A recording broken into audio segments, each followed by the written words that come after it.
kono kumbe kada kwa dak chen I Acoli sub-region kama kumbetik dano mo kaya tika penyo wigini ngo madong mir kitim I Inge Kwayo Kica mala dit lo beriye lega mo berba dit I weekend mo kana chambichel ma kibirika lega pi Acoli sub-region ni jema dongo time ento mato pota yigena pira tek atu chwala duana ko beri pasta Peter Obina kawana kon video ni kawaduri Kao no lock me lobo nyo lock pa state ono tiu ki check ono ki choy cheke donc beru tie ni bal moti me kom dano o beru bal ma kuman luti mune o beru joma kuman luti mi kar ma kuman bal enni donc ye ma chalo bal si omyero joma guno ye pero omyero guno ye chul madwako jemi gi magu bale ko gi magu bale wa twin dano oben mayo morno jem pagamente ento ka jem medini si jomu ye bitiu ki lok anoni machalo lok malako kwogi meniam duyu an machalo an anen kit madong la dit lobo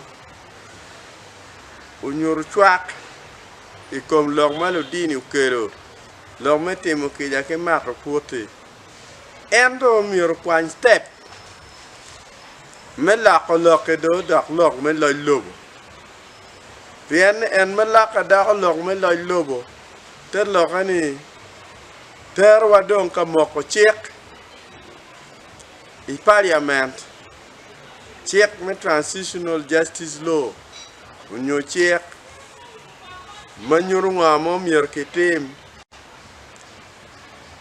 me yopo kwa padano mano kwa ne obale ya kadong check kadong tie chi machala gamente gikate kikit me pimu dit babal mauti me kom joma papat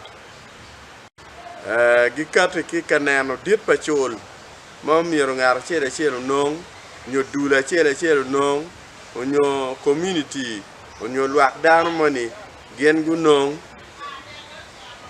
berla ya beach gameta do miero nen lok me restitution nyo nen ket me rocho kwa padano mena miero nen ket me rehabilitation yopo jemi mo bale machara duki me lweny gamena miero nen kidlok me compensation cholo dano te jeme gi murweny nyomo bale kilweny kidong gamena neno kayom kindong ti ye ki gameta dong neno ni ngoma miero kitim wek dong la kid bale eni pon wone kwa padano kerwa wena mono yeno kid magabena tiu kere magabena rama setting wa commission madul mati jime neno yopo onyorocho ko jimi malwenyo balo commission berutie kinen bene ni wat ma megwa kilo mukene me Sudan Rwanda kilo mo ken malwenyo kele ye pero omyero manani warojo wata ber mabe yak dong wachako bedo machalo mayang po teumbal ikin gi keken gi onyo teumbal ikom jomu kene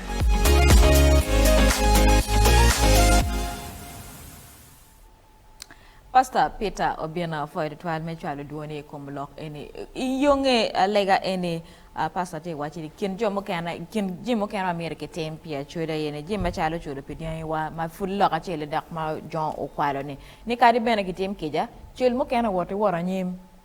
Yeah, of course. Cardinally in the transitional justice manati watch kere lok me Kwayo Kica timongongo gine. Emma cardinally donga Kwayo Kica bori and weko era. It does not mean that I do not need to pay for the damages.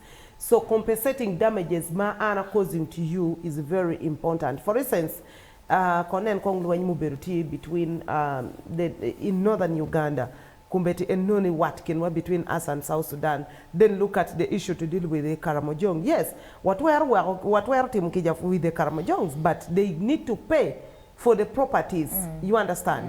But the forgiveness is only that ni wandong wamiro don kuchi kienwa, no more ammunitions, no more chelikinwa, no more ento, leya chani, ma ini bini kwalo ni, mi bini tero ni, please return it back to the owner. Yes.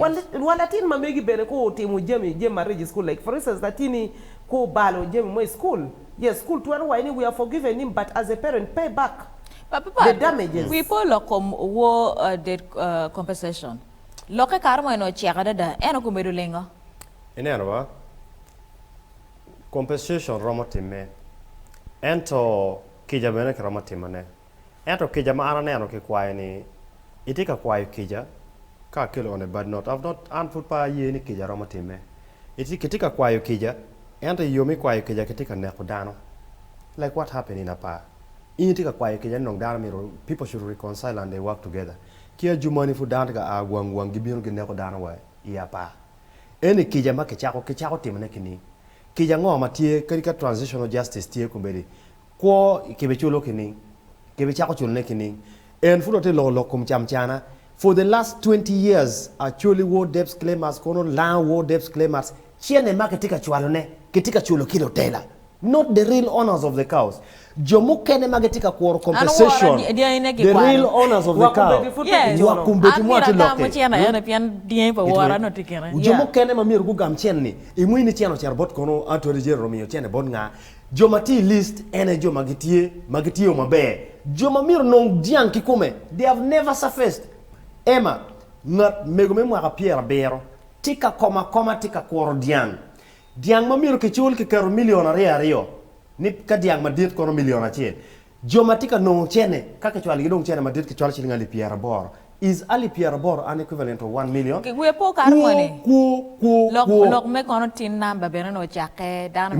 You should get a tin number, URA, kono nong gira ngo. Chidong irregularities, you know. No, you know why tin is needed? Do you know why? Because Uganda Revenue Authority needs to tax everything. Ma initi no ne. So that's why. You nene ki kwalo kitin. What they were about no, I don't give a policy magin gikatikere. Don't remember gina gikatikere wine one watimir muchoro and everything. By the way, look patin and ni dano ti guake in a year nearby future to come. Binoni wala dano matichar te der any machar wagwena keep penny ni tin mamegitika kwere. Pen World Bank don't give donation. Yeah, World Bank will give donation, but getting back to compensation policy.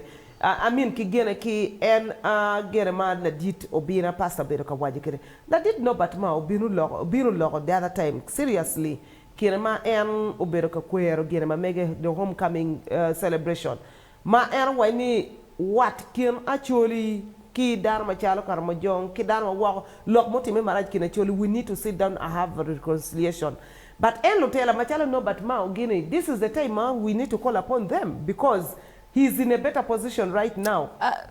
Yes, sorry. And he's in a better position right now. What you point, Babe? You bring a very good point. We need to get part when did lobo we can ki report ki kwa kija.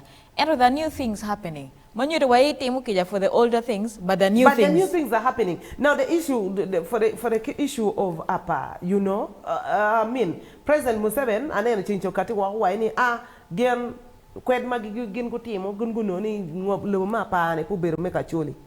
That's what they're saying.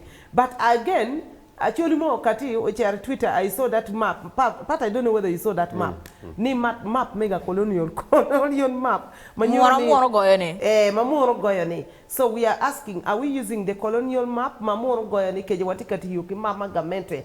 So I think at the end of it all, unlock for reconciliation in Pierre if even the government is willing to reconcile with the victims. I don't know get my yacht, but I watch a prediction on mega kitatek reconciliation, healing, reconciliation, pyramid la boni chang. Kadano po chang, madano tika chue twin, inero megi watika kok, lutiano watika kok, dano tika kok, gipe ki gaima megi. Dul on your office pa omege wa honorable Norbert Mao. Call teacher po nan. PM wacheni katika tio ko peko kono katika kelo jimu kana ma dano chunyi katika chwe duanta ma lupe kikuru ko ma beno tie chano katika tuwe tiene amero wachi chang ketimo kija miro kare mati in black and white kor bena miro nen eni anto ne la moy la mego moni kona monya moy ma to lo cha wenka kete lo kum jomo du ki lumno ti yeni she has become the face of these women magatika limochane e lokamon ento mwagadi for how long should they cry ni wegi no ngol mati it's not there pa ko duwa da dai ne kumbeti pastor Peter Obina tika chala duwana ne iyonge lega ma kibere kere Kaunda Ground ne magatika wachi ne ngoma mir gitim iyonge Kwayo Kica jimi tie madwong madang tika ko ye kene kit me chol jaiwa morwen chok mwagadi angej eno jimo kana manyen futika kati to me ya pa ne jimo kana mafutika dwalo tian dano Kica ne ga don kitemo ngoma mir kitim koni bir ki kan ma chwalo tammi ko ngoge ka kan ma nok wa cheto yi ka da